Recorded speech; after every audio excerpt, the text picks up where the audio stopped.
From KPRC2, this is Houston Newsmakers with Cambrell Marshall. And welcome to this special edition of Houston Newsmakers, where we will focus on the challenges facing our bail reform system in the state of Texas. KPRC2 investigates reporters Robert Arnold and Mario Diaz work to dig deep into what some of the problems are and some possible solutions. We begin this morning with Robert Arnold's report, looking into the role prosecutors play in setting bonds that in some cases can lead to murder defendants being released on bond.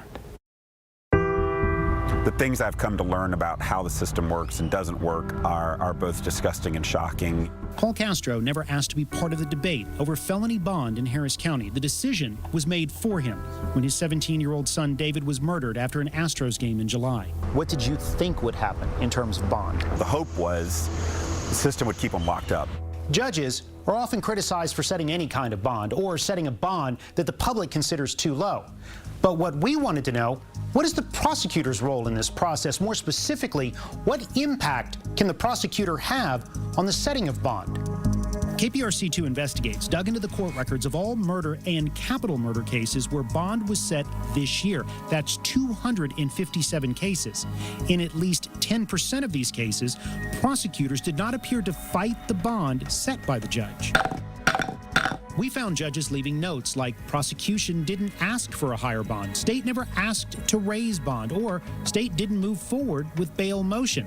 Then there's the case of 34-year-old Gerald Wayne Williams, who was charged with David Castro's murder. When I heard that his accused murderer was granted bond, it was, first it was enraging.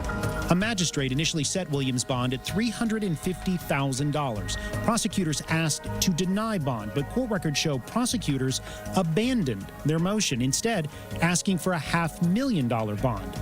Judge Mark Brown wrote, without a hearing or evidence to support their request, he had no discretion to deny bail and no legal justification to change the original amount.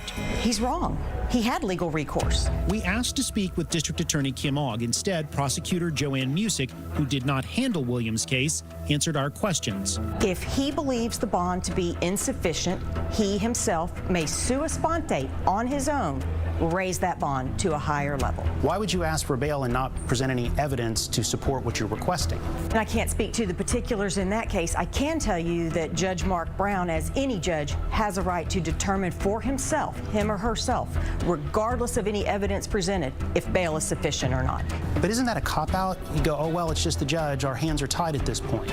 I'm not saying our hands are tied. I'm saying we took a strategic position to not present evidence at that moment. How much impact can a prosecutor have on seeing a higher bond instituted? Considerable.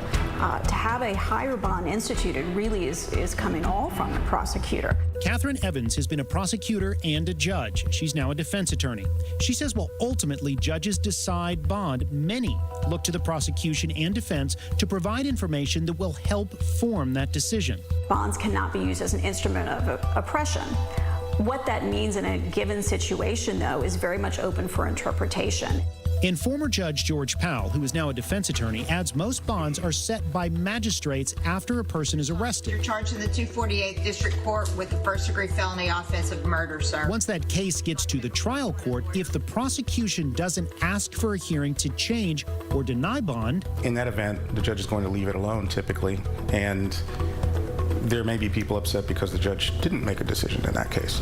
When do you fight for these things? When we feel it is so far removed from sufficient, then we will add the extra resources and time to continue fighting. And it's answers like that that leave family members like Paul Castro feeling confused and angry about how bail is set in Harris County. I don't feel like I have enough information anymore to have anything other than a mild opinion. What I do know is, my son is dead and the person accused of killing him is on the street. So what is a high or low bond? The term is debatable and subjective. The DA's office has no written policy on bail other than each case is viewed individually based on the evidence. The DA's office also says it has to balance its backlog with dedicating prosecutors to fighting bail issues. You'll find this story plus more of our reporting on bail-related issues right now on click2houston.com. Robert joins me now to talk more about this. Great reporting, by the way, Robert. This shows, though, that there's still many lapses, and there seems to be no rhyme or reason to this process. That's one of the reasons you started looking in the story in the first place. Yes, and it is subjective. It is a subjective term. I mean, what one person considers a sufficient bail can be completely considered insufficient by a different person. Judges have wide discretion on setting bail, and so it is this subjective system. But the reason we really started looking at this is because we were going through these files, and we go, okay, well, what happened in the bail here? Well, you'd see these motions to deny bail. You'd see these motions for high bail. All of this, but then you would never see a resolution. It's like, well, what happened to it? And you come to find out that there's not a lot put on the record as to what goes into the decision as to how bail was done. You have to try and track down the prosecution, try and find out what's going on, because there really wasn't anything in the file. And judges are precluded from answering questions about specific cases. Yeah. So it's not like you can call a judge and go, hey, why'd you do this? Well, and it doesn't look like that system is going to change in the near future. Something else that Prosecutor Music said in your report got my attention. She talked about strategic decisions that her office makes. It almost makes it sound like they might not have enough people to do what they really need to do. And did you get any sense about what that? Well, no, okay, that answer actually is twofold, and she did answer it both ways. One, she said, yeah, it's a manpower issue. If we had more resources, we could fight more bail issues in terms of keeping up with our regular caseload. And you've got this massive backlog to contend with as well. Secondly, sometimes a strategic decision is made, according to Joanne Music, because when you have some of these hearings, you are required to present evidence.